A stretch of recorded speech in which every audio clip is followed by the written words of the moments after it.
반갑습니다. 저희 교회 온 것 같은데요.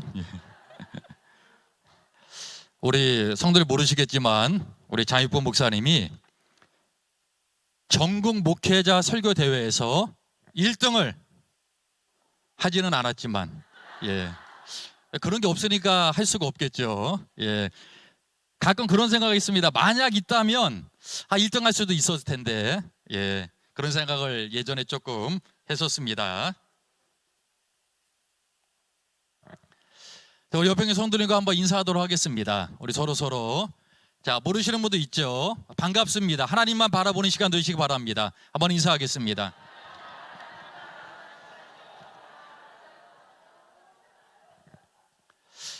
어떤 청년이 있었습니다. 근데 이 청년은요, 직업이 없는 거예요. 어떻게 내가 직업을 얻어야 되는데 맨날 놀 수도 없고요. 자, 오늘 본문을 다 원래 읽어야 되는데 시간 관계 다 안 읽고 설교도 짧게 할 겁니다. 최대한. 목회자가 설교 짧게 할 거라는 말을 믿지 마십시오. 이따 끝나봐야 압니다. 자, 그 백수가요, 어느 날 지나가는데 사람을 구합니다라는 광고를 보게 된 거예요. 동물원입니다. 근데 월급이 많아요. 야, 저기를 가야 되겠구나. 그래서 찾아갔습니다.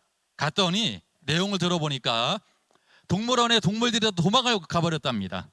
원숭이가 도망을 가서 정교하게 그 원숭이처럼 만든 옷을 입고 그 원숭이 노릇을 하면 되는 것이죠.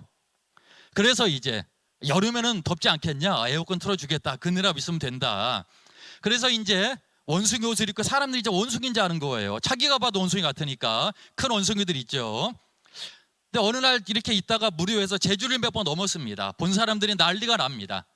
그렇게 이제 사람들의 인기를 끌고 있는 차에 휴일이 돼서 어마어마한 사람들이 동물원을 찾았습니다. 제주 몇 번 넘으니까 막 사람들이 환호하고 난리가 났습니다. 너무 우쭐한 마음에 제주를 심하게 넘다가 그 밑에 있는 호랑이 우리로 뚝 떨어져 버렸습니다. 순간 이제 정신 이러다 차려보니까 호랑이가 자기를 이렇게 내려다보고 있는 거예요. 야, 죽었구나. 어떻게 할까? 일단 도망이라도 가자. 그래서 냅다 그냥 뛰어서 도망가는데 호랑이가 역시 빠르죠. 순간 가고 있는 그 원숭이를 딱 앞 양발로 딱 잡는 겁니다. 어깨를 어흥하면서 호랑이가 이렇게 한마디 했답니다. 원숭이는 얼마 받아요? 호랑이도 역시 사람 탈을 쓰고 있던 거죠. 자, 정말 사람이 사람답게 살지 못하는 것에 대해서 이런 현대인들을 향한 참 우픈 그런 이야기라고 할 수가 있죠. 근데 성경은 반대로 사람이 아닌데 그 존재를 의인화시켜서 마치 사람처럼 이야기하는 경우가 종종 있습니다. 잠언에 보면요, 지혜가 있거든요. 지혜를 의인화시킨 거예요. 지혜는 사람이 아니거든요. 근데 특별히 지혜를 어떻게 의인화를 시켜나가면요, 사람처럼 여인으로 그렇게 의인화시키는 것을 볼 수가 있습니다. 자, 오늘 본문은요, 잠언의 대미를 장식하고 있는 말씀이죠. 우리가 잘 아시지만 잠언은 굉장히 중요한 말씀입니다. 근데 그 마지막을 우리가 표면적으로 보면 어떤 말씀입니까? 누가 현숙한 여인을 얻겠느냐? 너희들 결혼 잘해라. 이런 현숙한 여인을 얻어서 행복하게 살아라, 남성들이요. 하나님이 이 말하고 계시는 걸까요? 물론 그 말도 맞긴 맞습니다만 이 귀한 잠언의 대미를 겨우 그 정도로 장식하고 있지는 않다라는 것이죠. 그래서 오늘 이 시간은 현숙한 여인은 과연 누구인가, 어떤 사람인가라는 것을 말씀을 통하여 살펴보려고 합니다. 자, 현숙한 여인은 어떤 사람일까요? 좀 말씀을 좀 빨리빨리 가겠습니다. 잠언 9장에 보면요, 두 여인이 나옵니다. 지혜로운 여인과 미련한 여인, 어리석은 여인이죠. 자, 여기서 지혜로운 여인은 원래 지혜는 여자가 아니거든요. 근데 지혜가 마치 여인으로 의인화되어서 잠언에는 등장하고 있다는 사실입니다. 본문의 현숙한 여인은요, 지혜로운 여인을 의인화시킨 거예요. 그래서 우리가 성경을 볼 때, 잠언을 볼 때 지혜로운 여인과 현숙한 여인은 같은 여인입니다. 말만 다르죠. 그럼 왜 현숙한 여인이라고 했느냐? 내용 때문에 그렇습니다. 오늘 읽지는 않았지만 시간 관계상 너무 잘 아시는 말씀이죠. 쫙 보면 이 여인이 어떤 사람인지 11절부터 그런 자의 남편은 쫙 해서 이따 이제 살펴볼 겁니다. 현숙한 여인, 능력 있는 여인이라는 그런 뜻입니다. 자, 그럼 현숙한 여인은 어떤 여인일까요? 자, 지혜로운 여인과 현숙한 여인이 왜 같느냐? 하는 짓이 똑같거든요. 하는 행동이 똑같습니다. 살아가고 있는 모습이 똑같다는 거죠. 어떤 모습일까요? 여호와를 경외합니다. 하나님을 경외하는 인생이라는 거죠. 잠언의 가치는 잠언 1장 7절에, 물론 1장 7절만이 아니라 여러 번 나옵니다. 여호와를 경외하는 것, 이게 잠언의 가치입니다. 자, 믿는 자의 가치가 뭘까요? 하나님을 경외하는 것이죠. 이게 바로 지혜로운 여인과 현숙한 여인의 공통점입니다. 자, 오늘 30절을 보시면 다 필요 없습니다. 고운 것도 헛되고 아름다운 것도 헛됩니다. 다 필요 없지만 오직 한 가지는 귀하다. 뭘까요? 여호와를 경외하는 것 말하고 있죠. 하나님을 삶의 핵심 무게로 두고 인생을 살아가는 것, 그게 바로 여호와를 경외하는 거 아니겠습니까?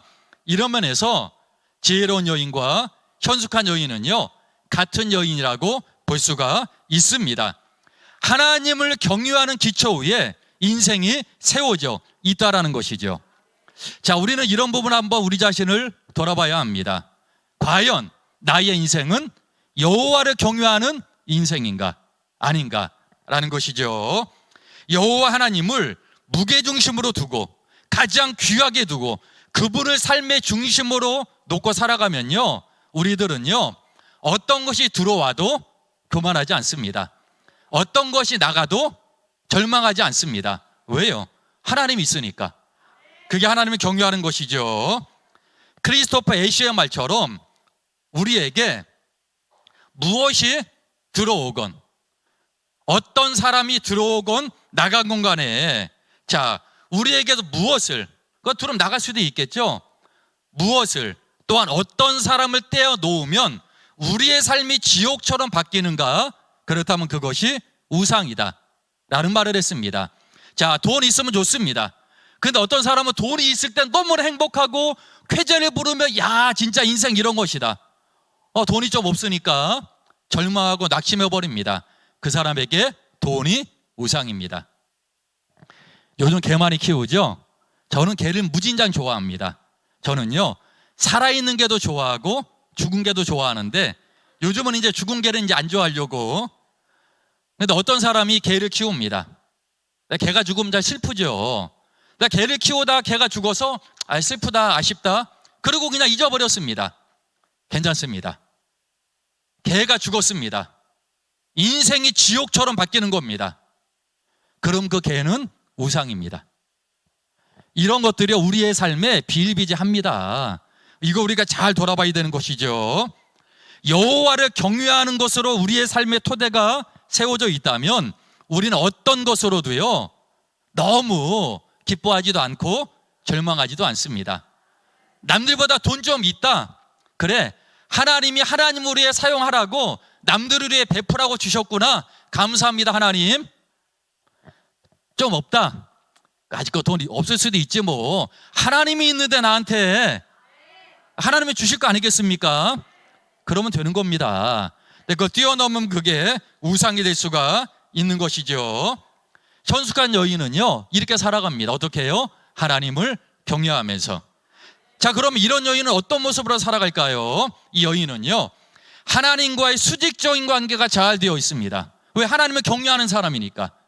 그래서 이 사람을 어떻게 살아가냐면요, 하나님을 경외하는 신앙을 기초로 자신의 모든 인생에 주어진 모든 부분들을 펼쳐나갑니다. 그게 바로 오늘 우리가 읽지는 않았지만 11절부터 29절까지의 모습인 것이죠. 그는 하나님과의 수직적인 관계를 뛰어넘어 수평적인 관계를 가지고 세상을 살아가는 그러한 사람입니다. 이 사람은요, 하나님과의 관계가 잘 형성되어 있습니다. 하나님 경외하는 사람입니다. 그런데 11절부터 보면 이 여인의 신앙의 모습이 나와 있습니까? 없습니까? 없습니다. 이 여인이 하나님께 어떻게 하고 하나님을 위해서 무엇을 하고 이런 것은 없습니다. 왜요?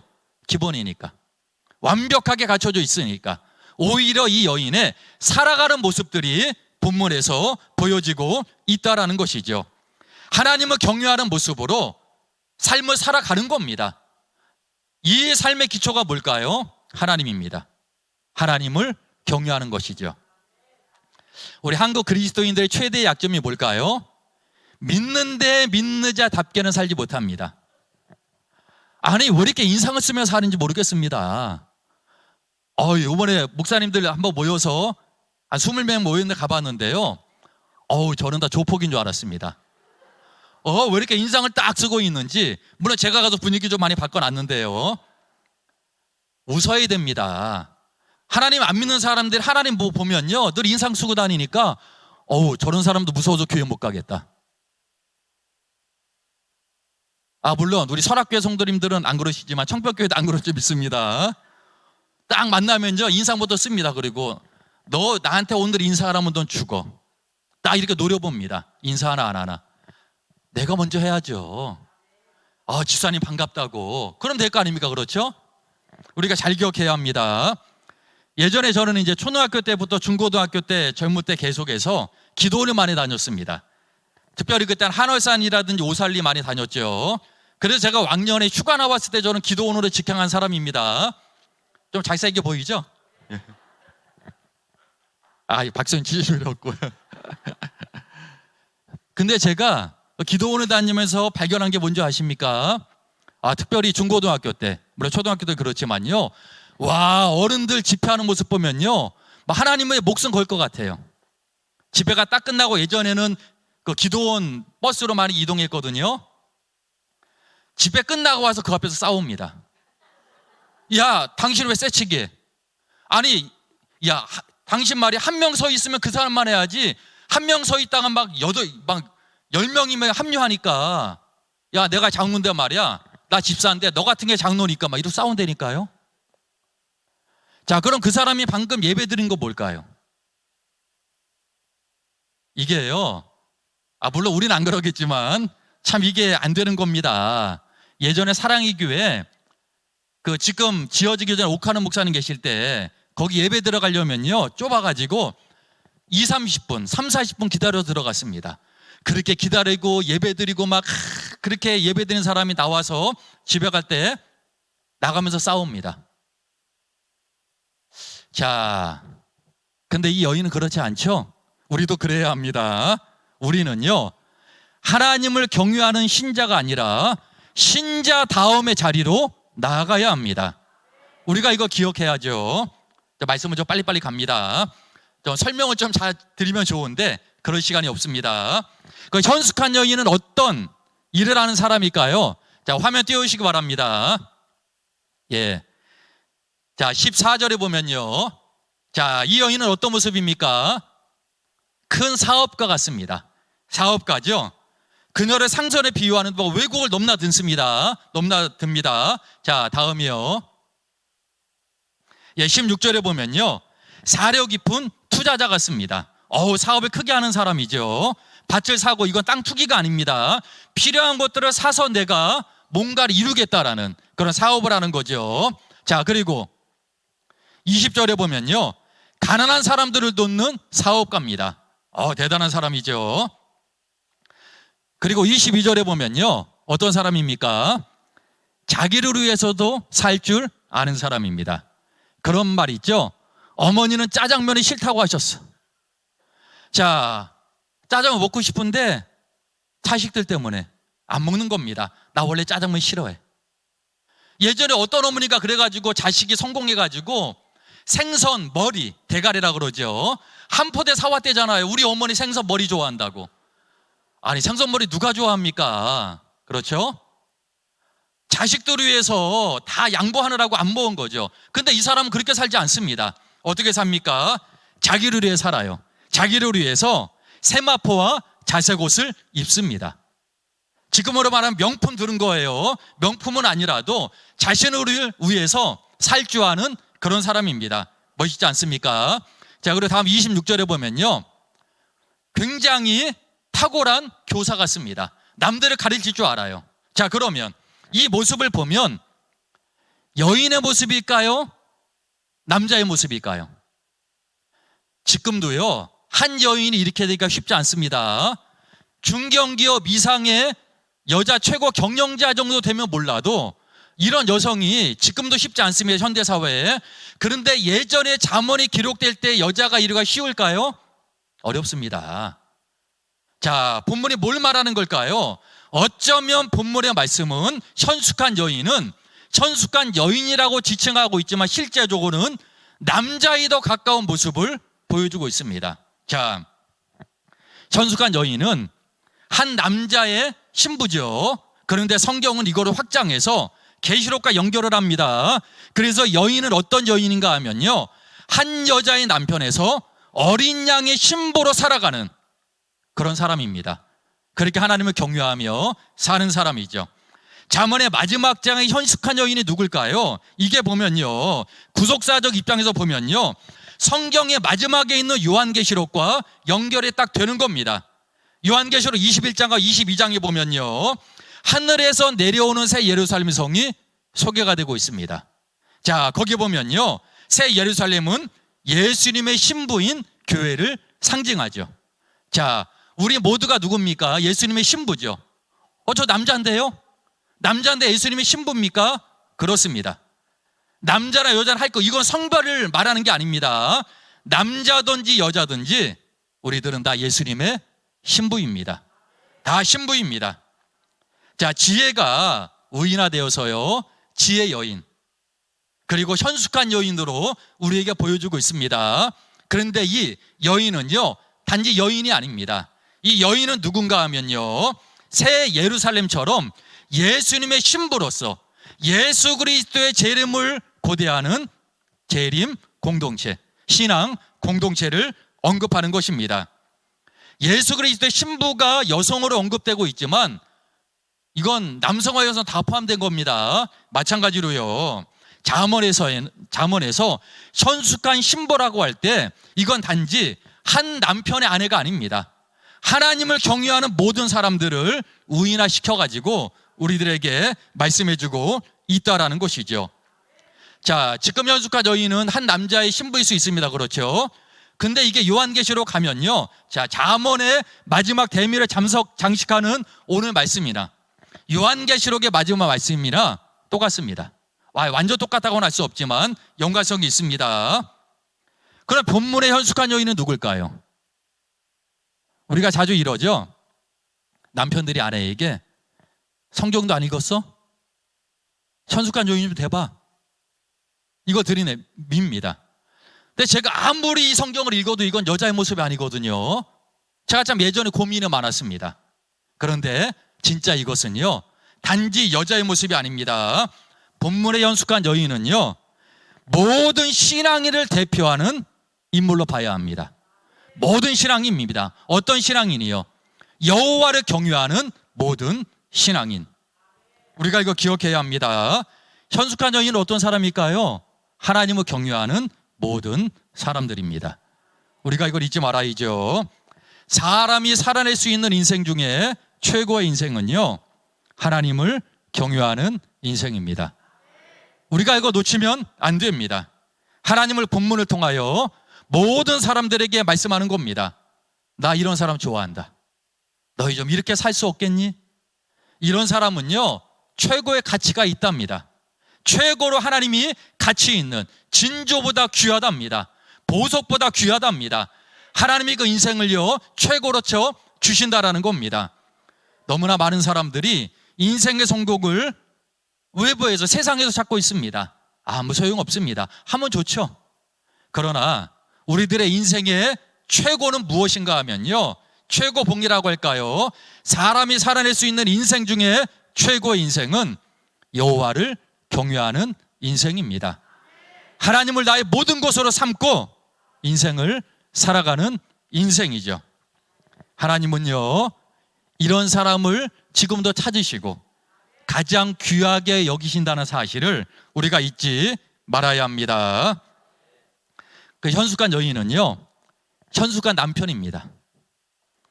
남편들이 현숙한 남편이 돼야죠. 아니 남편들이 하나님 경외하지도 않고 아내한테만 이러면 안 되는 겁니다. 현숙한 여인은요, 현숙한 남편입니다. 먼저 남편들이 이렇게 여호와를 경외하는 현숙한 여인이, 현숙한 남편이 돼야 됩니다. 그리고 이제 현숙한 여인도 당연히 아내가 해당되죠. 그리고 우리들은요, 현숙한 부모가 돼야 됩니다. 부모 잘해야 합니다.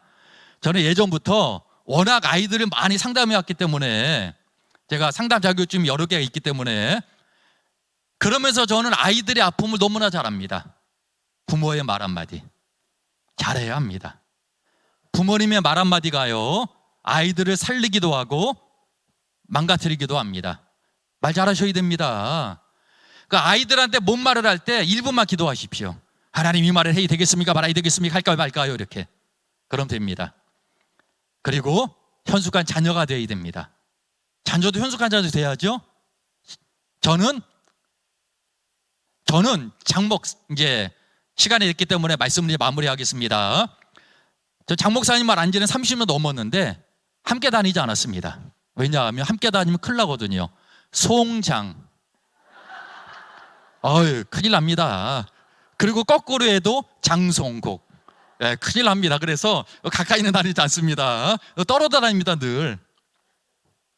우리 진짜요, 정말 우리들 현숙한 목회자가 돼야 됩니다. 최선을 다하는 거죠. 장 목사님도 워낙 또 잘하시니까요, 제가 알고 있죠. 저는 잘하지 않으면 함께하지 않습니다. 정말 장 목사 아주 잘합니다. 그리고 현숙한 중직이 되어야 됩니다. 모범이 되어야 되죠. 정말 모든 성도님들이 볼 때, 야, 정말 존경스럽다, 나도 저 신앙의 길을 따라가리라, 이 정도 되어야 되지 않겠습니까? 현숙한 재직이 되어야 되고요, 현숙한 성도가 돼야 됩니다. 제가 이럴 줄 알았으면, 그래서 제가 한 가지 하고 싶은 게 있습니다. 제 집사람의 이름을 현숙으로 개명시키는 거 곰곰이 생각하고 있습니다. 다 이렇게 현숙한 남편이, 아내가, 자녀가, 성도가 되시기 바라고, 정말 이렇게 하나님께 큰 영광 올려드리시는 모든 성도님들이 되시길 바라겠습니다. 기도드리겠습니다. 하나님이 찾으시는 사람이 되게 하여 주옵소서. 하나님이 원하시는 이런 현숙한, 물론 각자 다르겠지만 사람이 되어 하나님을 경외하며 삶으로 하나님께 그 영광 돌리게 하여 주시옵소서.